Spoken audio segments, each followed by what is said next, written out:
So we are on page 468, the middle of 468 of chapter 11 here, and looking at the ganachakra.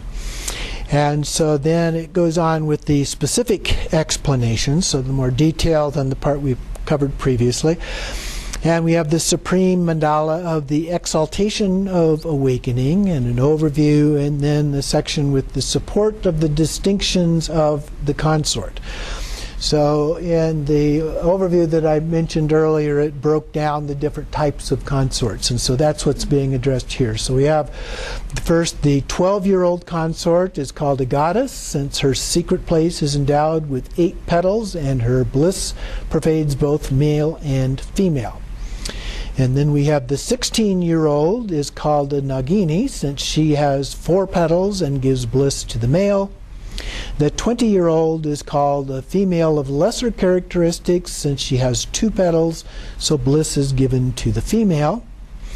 And then we have this other section, the second line, from 20 onward, is the female of lesser characteristics. All of them are attractive, passionate and loyal, maintain secrecy, are skillful in method of union, have great prajna or wisdom, are respectful to their partner, hold the partner dear, have great faith, diligence and compassion, and possess the special channel of bliss. So even though these younger ones are kind of emphasized, the description that's given for the older ones is really quite nice. Okay, so these then bring swift cities, since they are the consorts of enlightened mind, speech, and body. At the bottom of the next paragraph on 470 there, it is taught that one must engage in the actual sport of karma mudra. Interesting expression, the sport of karma mudra. So we're talking about the karma mudra practices here. And it's broken down into several sections, and each one of those has 3 subcategories. So it gives some fairly extensive, detailed descriptions of the consorts in each of these categories. We won't go through all of that. But first we have the 6 general ones, which we learned about before: the lotus, the conch, the pattern, the deer, the elephant, and the variegated it uses here. And so for the first has the 3 parts. We have the superior lotus, and then it gives a long description of that. And at the bottom of that paragraph says, to connect with her in this life ensures that the supreme state will be achieved. And then the middling lotus, so this would be the second division of the lotus category there. And down at the top of page 471 says, if one connects with this consort, the results will occur after months or years. And then the inferior lotus, again described at the bottom of that paragraph then, this one should not be relied upon. The lotus is the supreme wisdom consort of Samittabhadra. But the lower level of those 3 should not be relied upon, which is a pattern we see repeated here. And so the second one is the conch, and again there's 3 levels. So the superior one, and down about 7 or 8 lines, it says, to connect with her brings supreme siddhi in this lifetime. Then we have the middling conch, and down about 5 or 6 lines, to connect with her, siddhis are achieved after months or years. And then the inferior one, and about the last couple of lines in that paragraph, this consort brings misfortune and should not be relied upon. Okay, the conch is the consort of the family of the Tathagatas, or the Buddha family. Third, we have the patterned, and the superior, and down about 7, 8 lines, to connect with her will bring abundance and swift cities. The middling one has great faith and prajna. And top of page 472, the inferior one again should not be relied upon. The patterned group here is the consort of the Ratna family. Fourth, then we have the deer. And Here, the deer down about 5 lines to connect with her means cities will be swiftly attained. The middling deer gives a short description, and then the inferior will not be relied on. The deer is the consort of the Vajra family. Then 5th, we have the elephant category. And again, she brings cities very swiftly. The middling is endowed with signs of glory and is to be relied on. The inferior is not to be relied on. The elephant is the consort of the lotus family. And then the variegated category. So the first group is connect with her means the city will be forthcoming. The middling one has faith and some other characteristics, and the inferior one should not be relied on, and is associated. This group is associated with the karma family.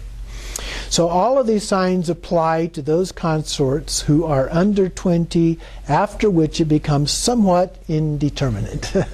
So older ones then aren't quite so fixed in terms of categorization. From the Mahayana, among all magic, the magic of a female is sublime. And then having discovered a fully qualified consort, such as this, who has purified her stream of mind from the time of the lay Buddhist ordination until secret empowerment conferral, she then becomes an acceptable practice companion. So the idea is that the practice companion, and this can go either way, and even though normally we're looking at this because these were written by males for the most part, looking at the consort as female, the reverse of this could also be done. The thing is that whoever the consort happens to be should be a fully qualified person. And so that, in this sense, these vary a little bit from source to source, but having discovered this consort, they should have a purified mind stream and lay ordination, or some kind of an ordination, until the secret empowerment. So they should have had the highest yoga tantra empowerment as a part of this. There are other categories and things that are sometimes also described in other texts about the qualifications of this kind of a consort and the level of realization that is required and so forth. So then in the next section, the supported intrinsic nature of wisdom. The supported stages of wisdom are 3.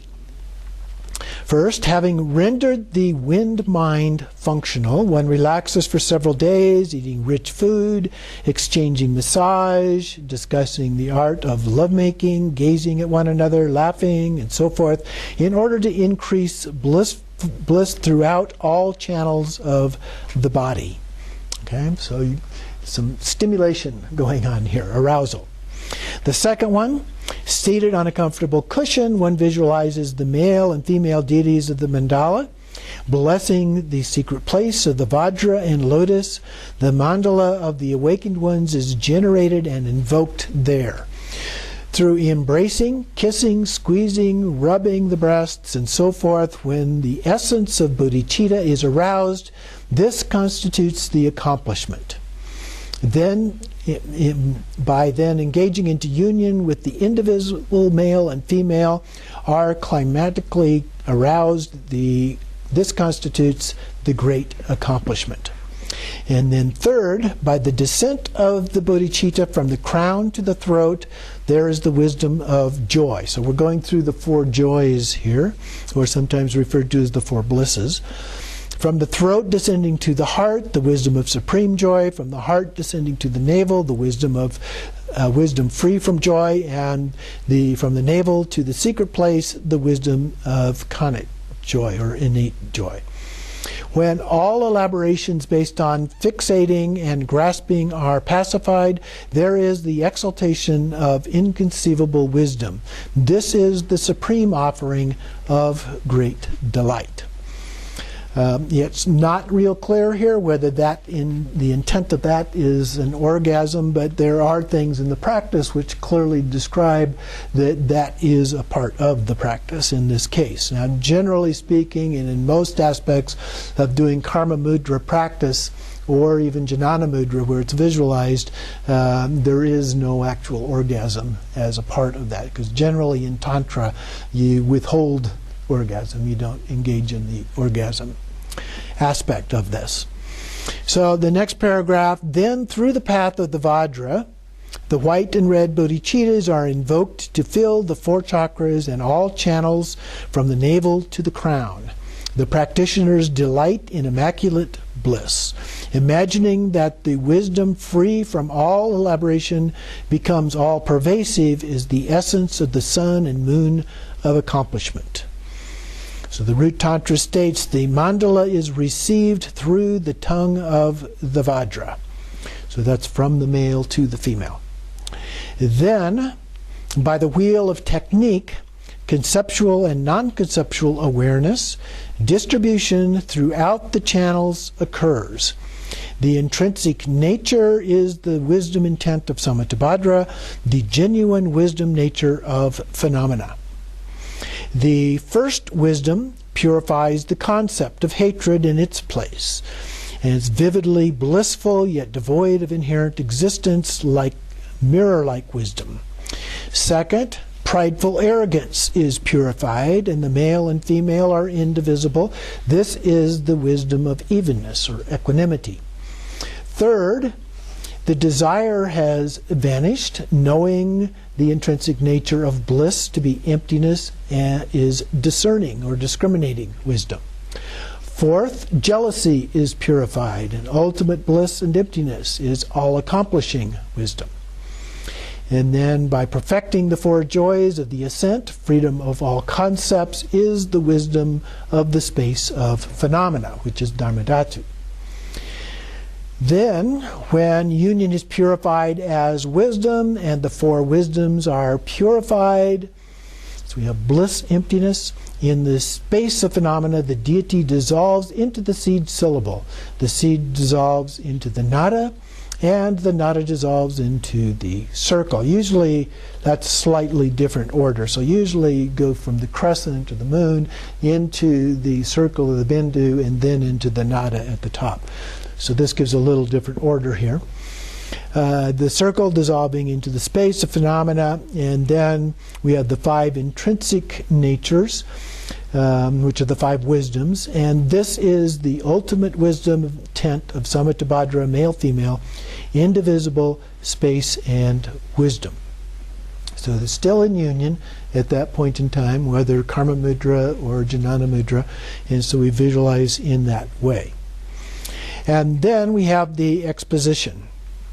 So starting about 5 lines down, talking about distinctions are based on better or worse. And then without making these distinctions, a skilled practitioner may practice with any of them.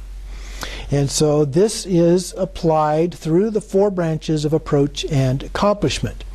Since the cleansing the stream of the mind of the consort enhances the bodhicitta, this constitutes the approach. Pure recognition, contact, and so forth constitutes the close approach. And then visualizing the consort as the deity constitutes the accomplishment. Through experiencing the indivisible union, the descent of the nectar passes through the 4 chakras to the secret place, constituting the great accomplishment. So those are those 4 applications. And then through these 4 stages, wisdom is introduced. On 476, then, the nature that is introduced is as follows. Imagine that the support is in the lotus mandala of the female consort, the non-dual bodhicitta, the size of a mustard seed. Generate and emanate the mandala of the enlightened mind, adorned with the group formations of Buddhas. Invoking the wisdom beings from space, they dissolve and remain. So the wisdom beings can come and they dissolve, but that they remain. Now, in a lot of cases, they dissolve into us. Za Hong Bam Ho is often recited, and so they dissolve into us, agree to remain. To the entire mandala of Buddhas without exception, the offering of the experience of union is presented. This delights the entire mandala of deities that naturally abide throughout one's body. So thinking here in terms of a body mandala. They are satisfied and individually dissolve. Through this offering and imagining that the city of indivisible exaltation is achieved, the bodhicitta fills the lotus where it is sustained. So here that tends to infer that there is an actual orgasm involved there. And then the cities are received as follows. Through the four branches of approach and accomplishment, the essence of the sun and moon in the secret place of accomplishment is received by the secret Vajratanga, that would be the male, and then through the distribution of the bodhicitta from the bottom up, gradually permeating and filling all places of the body, it is determined to be wisdom. That's sometimes referred to as the reversal process in Tantra. The result, next paragraph, one can magically travel through space. Phenomena become lucid and clairvoyantly understood. By the blazing light of wisdom and samadhi, the higher grounds and paths are traversed. The aim of self and others will be accomplished, and the Vajrakaya will be discovered. Ultimately, one becomes the sovereign of the supreme ground, wish-fulfilling clouds of Samattabhadra, where kayas and wisdom are beyond meeting and parting, and the two aims of self and others are spontaneously fulfilled. So continuing on then, on 477 we have the secret mandala of great method. So the object to be liberated becomes the field of compassion. So below the quote there, this does not occur with mind of hatred. It is necessary to engage with compassion. When peaceful and enriching activities fail to tame the object, a sentient being is tamed through wrathful conduct. So going to the last paragraph, for those with three abilities to accomplish the purpose, the bodhisattvas of others, to know that will be the case and possess great compassion, then the first 7 non-virtues can be excused. Now this refers here to the 10 virtues and non-virtues we're all familiar with. So the first 7 non-virtues would be the 3 non-virtues of body, which is to kill, steal, and inappropriate sexual exploitation, and then of speech would be lying, slandering, harsh words, and gossip. So the other 3 that are not included here are coveting, aversion, and wrong views. Then continuing on 478, the method. Liberation occurs as follows. Superior practitioners liberate through samadhi, middling liberate through samadhi, mantra, and mudra, and inferiors, in addition to the above, liberate by collecting actual material substances such as the triangular box, effigy, and the like, and will perform the liberation ritual with an effigy, which it then goes on to describe. Now, the effigies are often made out of butter or tsampa, something like that, or a combination of butter and tsampa as a part of that. And then it talks about this triangular box. So there will be a small triangular box upon which this is placed. So place the triangular box at the northwest edge of the mandala. Then from A, the ashes of a corpse are smeared upon the blazing triangular box. Within that, from Ma, a sun appears, and from A, a moon. The effigy is placed upon this by a skillful practitioner along with his or her name and surname. Through samadhi, the consciousness is then summoned to dissolve. So we're dissolving this, the consciousness of this effigy that we're dealing with. The 5 skillful ways are learned in the view of natural liberation, learned in the meditation of liberation through samadhi, learned in the conduct of liberating the consciousness according to timing, learned in the upadesha of liberating through the great secret method, and learned in the activity of the profoundly wrathful technique of liberation. Now, actual approaches of doing this are usually not taught anymore. They used to be taught, but they're typically not taught because of the potential of something like this actually killing somebody. Then, by generating oneself as the nature of the great sattva male-female, so this would be the male-female bodhisattvas together in union, one thinks the unruly ones should be liberated, meditate that the 10 fingers are the 5 seed syllables of the sattvas, or the 10 hong syllables of the liberated skeletons. The 10 hongs become the 10 male skeletons who rotate the copper purba, and with the movement of the hands, the heart of the effigy is then pierced. And so this effigy, then you use a purba in both hands, and then the striking of the effigy with that. The flesh is cut into pieces, and the 10 liberating skeletons offer this to the mouths of the principal one and the entire mandala. The obstructions of the 3 doors are purified, 3 doors, body, speech, and mind, and the consciousness become a white hong. Having completely purified all karma and habits, the syllable hong itself gradually dissolves into the space of the sun and the moon. The sun and the moon transform into mirror-like wisdom, which also becomes the blazing Vajra mudra of enlightened mind. This then becomes the splendid kaya of Vajrasattva, blazing with radiant light. So everything has been purified here. The sign of total victory is to meditate upon a single kaya of Samattabhadra, the size of a thumb joint. So that would be like the upper part, the end part of the thumb, that size, above the crown of the head. Upon a moon seat with a sound of pei, the consciousness is transferred to Akanishta. So this is a form of a poa practice, transferring that consciousness. For the benefit of sentient beings, the consciousness enters the mouth of the Tathagata and passes through the secret place of the consort to become the heir of the Tathagata's Vajrasattva. So this is a form of killing the effigy, at least, and potentially whoever that effigy actually represents.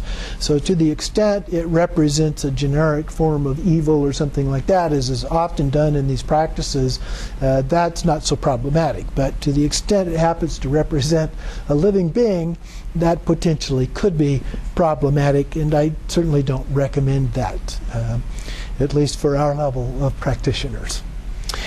Next then, in this way, the benefit of liberation is given to those who are so negative that it is certain that in the next life they will take rebirth in the lowest realms. Liberating them through wrathful means is the method through which they can attain higher rebirth.